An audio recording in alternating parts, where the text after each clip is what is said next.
오늘 이 말씀을 우리가 대하기 전에 우리는 로마서 전체의 주제가 되는 말씀 1장 16절과 17절 말씀을 먼저 펼쳐서 함께 읽어보도록 하겠습니다. 왜냐하면 이 말씀으로부터 로마서가 전체가 흘러가기 때문에 그래요. 같이 읽어볼까요? 내가 복음을 부끄러워하지 아니하노니 이 복음은 모든 믿는 자에게 구원을 주시는 하나님의 능력이 됨이라. 먼저는 유대인에게요 그리고 헬라인에게로다. 복음에는 하나님의 의가 나타나서 믿음으로 믿음에 이르게 하나니 기록된 바 오직 의인은 믿음으로 말미암아 살리라 함과 같으니라. 아멘. 앞으로 전개될 로마서의 모든 말씀은 왜 우리에게 복음이 필요한가? 왜 유대인에게 헬라인에게 복음이 필요한가? 그리고 그 복음이 우리의 삶에 적용될 때 어떤 일들이 일어나는가? 어떻게 적용해야 되는가? 하는 그런 말씀을 전하게 될 거예요. 그런데 이 복음에는 무엇이 드러납니까? 하나님의 의가 드러난다고 했습니다. 인간의 의가 아니에요. 인간의 의. 사람들이 만들어내거나 사람들이 고안해내거나 아니면 사람들이 거기에 덧붙여서 뭐 조금 더 많아지거나 적어지거나 이게 아니라 전혀 새로운 하나님의 의. 인간으로서는 생각하지도 못했고 그리고 인간으로서는 어떻게 해볼 수 없는 그런 상황 속에서 하나님이 하나님의 의를 우리에게 주셨다는 거예요. 다른 말로 말씀드리면 우리 인간은 내버려 두면 본질상 진노의 자녀다 그랬어요. 에베소서 2장 3절 말씀에 보시면 우리를 가리켜서 내버려 두면 본질상 진노의 자녀에 지나지 않는 그런 존재들인데 이 본질상 진노의 자녀들을 하나님이 어떻게 하셨다고요? 그의 의를 허락해 주신 거예요. 무엇을 통해서? 복음을 통해서. 복음 대신 예수 그리스도를 통하여 그의 의를 우리에게 전가해 주신 거예요. 그래서 이 의를 받아들이는 사람들과 그렇지 않은 사람들의 그 운명이 확연하게 달라지는 것. 그게 이제 우리들한테 나타나는 로마서의 파노라마가 될 거예요. 오늘 우리 같이 한번 18절 말씀을 같이 읽어보겠습니다. 그러면 우리 같이 한번 18절을 읽어볼까요? 하나님의 진노가 불의로 진리를 막는 사람들의 모든 경건하지 않음과 불의에 대하여 하늘로부터 나타나니. 하나님의 진노가 하늘로부터 나타난다 그랬어요. 어떤 사람들에게요? 불의로 진리를 막는 사람들. 그 불의로 진리를 막는 사람들은 두 가지 측면에서 진리를 막고 있습니다. 첫째는 경건하지 않음을 통해서. 경건하지 않음. 이 경건하지 않음이라고 하는 말은 무슨 말이냐면 하나님과의 수직적인 측면에서 실패하고 있다는 것입니다. 하나님과의 관계에 대해서 수직적인 것에 대해서 하나님 인정하지 않아요. 그래서 마음대로 사는 거죠. 그렇다고 해서 금세 하늘에서 벼락이 떨어진다든지 이러지 않아요. 두 번째는 불의에 대하여 하늘로부터 나타난다. 그래서 이 불의라고 하는 것은 수평적인 관계에서 의롭지 못한 거예요. 사람과의 관계에서 의롭지 못한 것입니다. 주로 그 모습은 28절 말씀 이하에서 쭉 드러나고 있죠. 주로 오늘 24절 이하로 이렇게 쭉 보시면 수평적으로 인간들이 하나님의 그 진노의 대상이 된 까닭은 바로 이와 같이 불의한 모습들, 올바르지 못한 관계를 설정하고 자기의 한계 안에서 자기의 제약된 상황 속에서 사람들과의 관계를 맺는 모습이죠. 그래서 이해를 못하고 용납을 못해요. 용서하지 못해요. 절대로 내가 받은 것은 갑절로 갚아줘야지 그게 정의라고 생각해요. 근데 그것이 어떤 모습입니까? 하나님의 진노를 유발한다는 것은 뜻밖에도 생각하지 못해요. 자기의 감정을 격발하는 것은 그거는 대단히 잘못된 것이지만 하나님께서 지금 자기를 어떻게 보고 계시냐에 대해서는 전혀 감각이 없어요. 이게 문제예요. 하나님의 진노가 하늘로부터 내려오는데 수직적으로 하나님을 인정하지 않고 수평적으로 관계가 파괴되어 있기 때문에 하나님은 거기에 대해서 응징하신다고 말씀하고 있는 것입니다. 그뿐 아니죠. 19절과 20절을 같이 보실까요? 이는 하나님을 알만한 것이 그들 속에 보임이라. 하나님께서 이를 그들에게 보이셨느니라.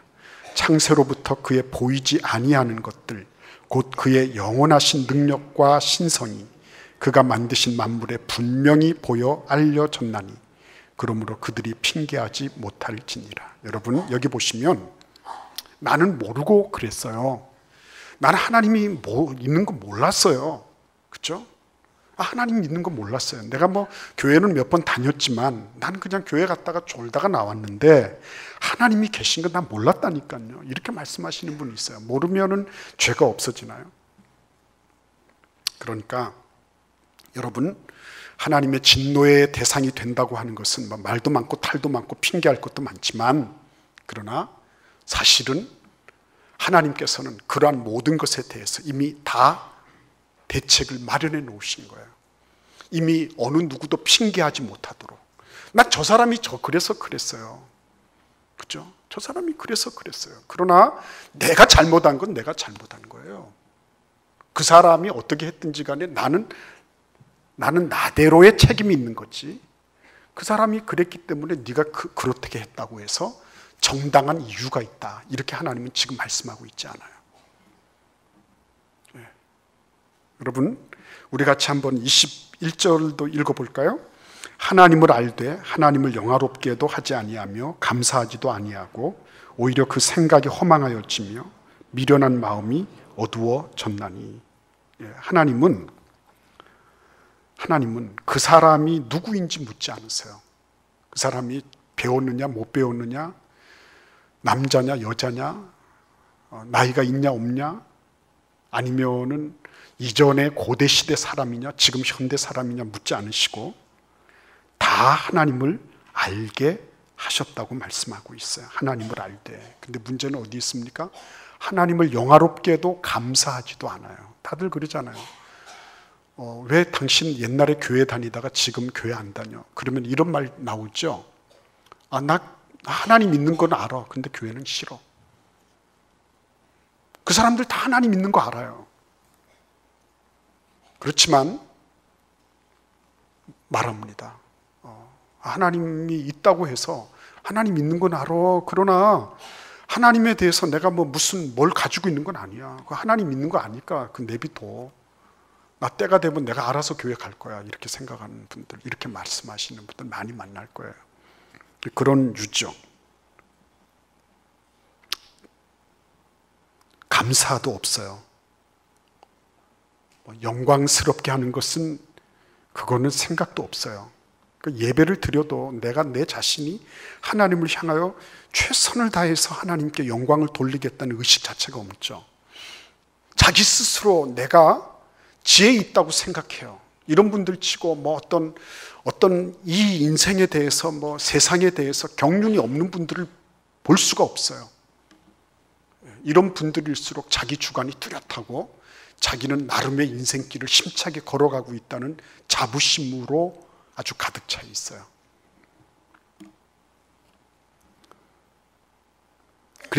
그런데 이런 분들이 하는 일이 뭐냐면 썩어지지 아니하는 하나님의 영광을 사람과 새와 짐승과 기어다니는 동물 모양의 우상으로 바꾸는 일을 하는 것입니다. 이 얘기는 무슨 얘기죠? 대체물을 만드는 거예요. 하나님 말고 다른 대체물을 만드는 거예요. 하나님을 숭배하는 대신에, 경배하는 대신에 다른 것들을 대체물로 만들어서 그거를 숭배해요. 그거를 하나님이라고 생각해요. 마치 애굽에서 나왔던 그 이스라엘 민족이 금송아지 만들어 놓고 이게 우리를 이끌어낸 신이다라고 얘기했던 것처럼 그런 거를 만드는 겁니다. 우리는 금송아지 같은 거 없어요. 이렇게 말씀하시는 분이 계십니까? 아니에요.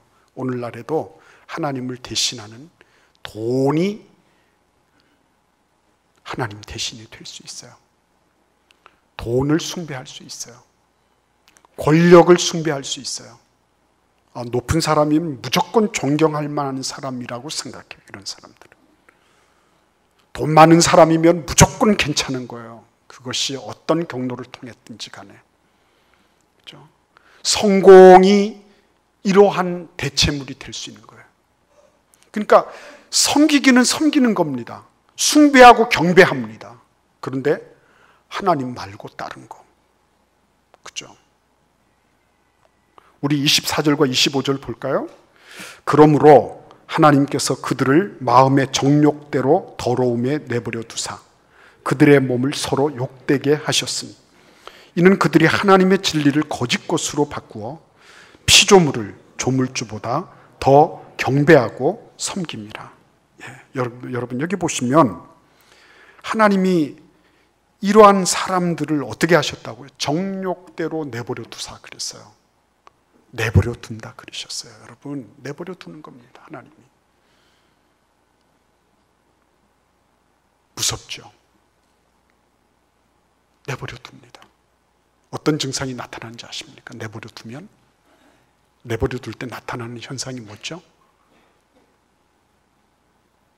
여러분 우리가 누가복음 15장에서 둘째 아들의 모습을 보잖아요.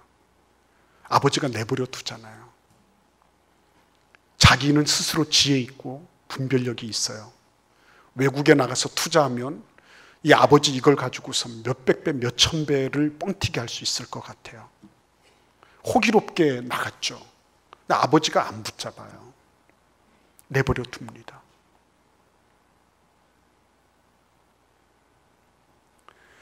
이럴 때는 방법이 없어요. 이렇게 지 잘났다 그러고 혼자서 막 이렇게 하면 방법 없습니다. 내버려 두는 방법밖에 없어요. 그 괜히 잘못 건드렸다가 큰일 나요. 여러분 그러니까 옆에서 누가 충고해 주고 누가 이렇게 해줄 수 있다는 건 대단한 은혜라는 것을 알아야 됩니다. 내 옆에서 내가 좀 원치 않지만 내가 원치 않아도 나를 위해서 뭔가 쓴소리를 해줄 수 있는 사람들이 있다고 하는 것은 큰 복인 줄 아세요. 그런 사람들도 옆에 없습니다. 그냥 내버려둬요. 참 안타까운 일이죠. 아무런 그런 하나님으로부터 어떤 간섭이 없어요. 이런 분들에게는. 그렇잖아요. 돼지 우리 속에 들어갈 때까지 누가 얘기를 합니까? 전부 다 단물 빨아먹기 바쁜데. 돼지 우리 속에 들어가야지. 그 다음에 근데 때는 늦으리죠. 하나님이 그냥 방치해 두시는 거예요. 근데 그거를 이 사람들은 어떻게 생각해요? 내가 지금 자유를 누리고 있고 잘 나가고 있다고 생각해요. 하나님 간섭 안 받으니까 그거 아주 괜찮은 거라고 생각해요. 천만의 말씀입니다. 32절도 같이 읽어볼까요? 그들이 이 같은 일을 행하는 자는 사형에 해당한다고 하나님께서 정하심을 알고도 자기들만 행할 뿐 아니라 또한 그런 일을 행하는 자들을 옳다 하느니라.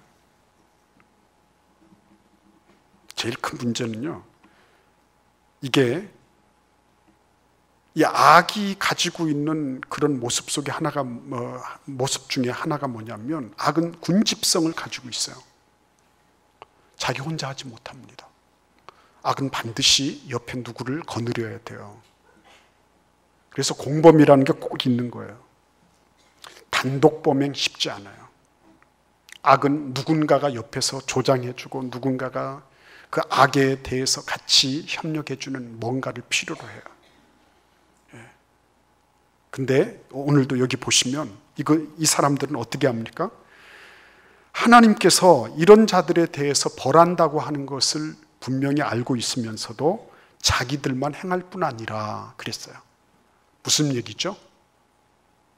담대하게 그런 일을 합니다. 하나님이 있어? 있으면 한번 해보라 그래. 이런 거예요. 자기들만 행할 뿐 아니라 또한 그런 일을 행하는 자들을 옳다 하느니라 그랬어요. 그런 일을 행하는 사람들을 격려하고 지지하고 그래 너 잘한다 그렇게 하는 거예요. 근데 여러분 왜 복음이 필요한 줄 아십니까? 우리에게 복음이 필요한 까닭이 뭐예요? 그냥 이대로 이렇게 내버려 두는 것이 맞는 겁니까? 하나님께서 그럼에도 불구하고 하나님이 행하신 일이 뭐예요? 우리 25절 하반절을 같이 읽어보겠습니다. 주는 곧 영원히 찬송할 이시로다. 아멘. 주는 곧 영원히 찬송할 이시로다. 오늘 전체 우리 18절에서 32절 이 본문 속에서 정말 답답해요.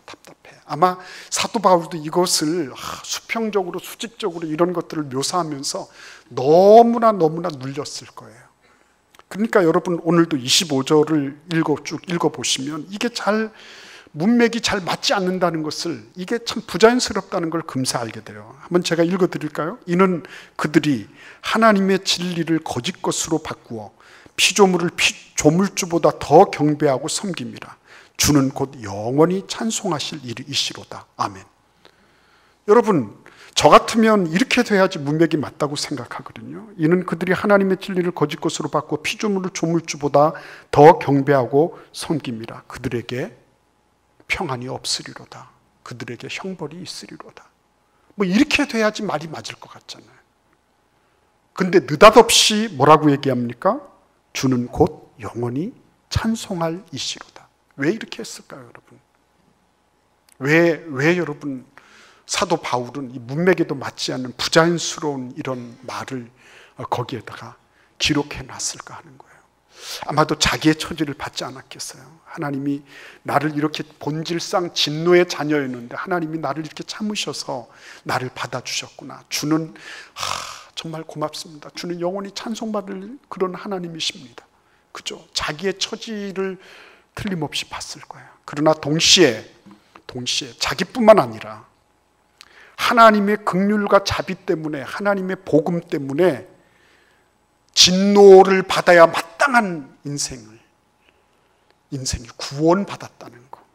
그래서 그거를 문득 생각하면서 그냥 밑바닥에서부터 울컥하고 나온 소리가 주는 곧 영원히 찬송받으실 이시로다. 여러분 왜 찬송받으셔야 돼요? 오늘 여기 보시면 진노받아야 되는 사람들, 진노의 하나님의 그 무서운 진노의 대상이 되어 있는 이 사람들, 그들이 지금 하고 있는 모습을 가만히 보면 알 수 있어요. 첫째는 뭐예요? 그들이 대체물로 고안해 낸 거, 그거는 전부 다 뭐죠? 가짜죠. 이따가 없어질 거예요. 영원성이 없는 것들이 아무리 돈 많이 모아놔도 영원성 없어요. 여러분 우리가 국민연금 열심히 들어도요 그거를 보장 못해요. 그렇다고 해서 국민연금 다 빼자 이런 소리도 아니에요. 그들이 만들어 놓은 대체물들, 이런 것들이 결국 어떻다고 하는 것입니까? 만족을 주지 못해요. 만족 주지 못합니다. 돈이 만족 주지 못합니다. 더 많은 걸 요구합니다. 내가 이 여인 만나가지고 결혼하면 평생 잘 살 것 같다. 근데 인간이라고 하는 것이 참 간사해서 그 남자 그 여자면 다 될 것 같은데 보면 아니에요. 또 다른 대체물을 또 요구하는 거예요. 그게 우상숭배의 요건입니다. 우상숭배는 절대 한 곳에 고정되어 있지 못해요. 한 곳에 절대로 안정적이지 못해요. 왜냐하면 하나님으로부터 나온 것이 아니기 때문에 그래요. 근본 자체가 불안정한 거예요. 그뿐 아니에요. 오늘 여기 보시면 그들이 마음의 정욕대로 더러움에 내버려 두사, 그죠? 그들이 하나님의 진리를 거짓 것으로 바꾸어 피조물을 조물주보다 더 경배하고 섬겼다 그랬습니다. 무감각한 것입니다. 그들 나름대로는 이것저것 열심히 하고 이렇게 하지만요, 하나님께서 이렇게 해놓은 것, 자기가 지금 멸망길로 가고 있는지, 지금 잘하고 있는 건지 뭐 어떤 건지 이런 게 몰라요. 자기 자녀들에게 해독이 되고 있는 건지 이런 거를 전혀 생각하지 못해요. 무감각해지는 겁니다. 벌써 하나님의 진노는 시작되는 거예요. 네. 여러분 32절에 보시면 어떻죠? 자기들이 막 자기들도 하나님에 대해서 담대해가지고 대담하게 하나님을 욕하고 하나님에 대해서 뭐 이런저런 거 하고 뭐 지가 마치 하나님의 심판자가 되는 것처럼 다 이렇게 하지만 문제는 어디에 있어요? 이 사람들이 무책임하다는 것입니다.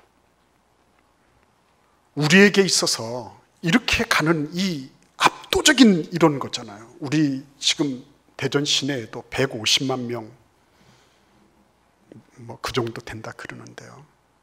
그 가운데서 거의 정말 여러분 생각해 보십시오.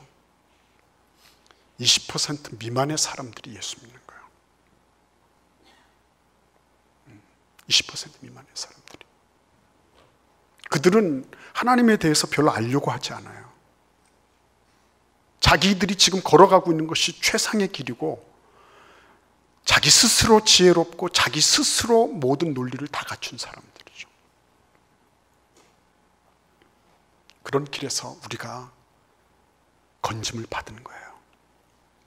그 엄청난 사람들이 열이면 지금 8명, 9명이 걸어가고 있는 그 길에서 우리가 하나님께서 우리를 건져주셔서 그래서 우리가 이 길을 걸어가게 됐는데 이 길이 어떤 길이에요? 하나님의 그 절대적인 진리, 하나님의 의로우심.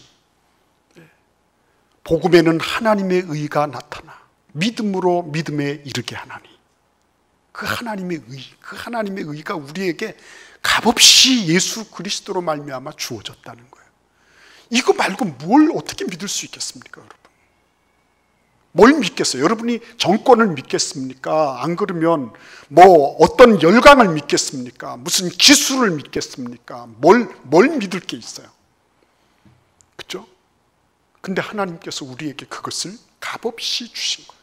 예수 그리스도를 통해서 값없이 하나님의 의를, 당신의 의를 이 죄로 말미암아 본질상 진노의 자녀가 될 수밖에 없는 우리에게 당신의 의를 값없이 거저 주셨는데 이거 안 받고 어떻게 할 거예요?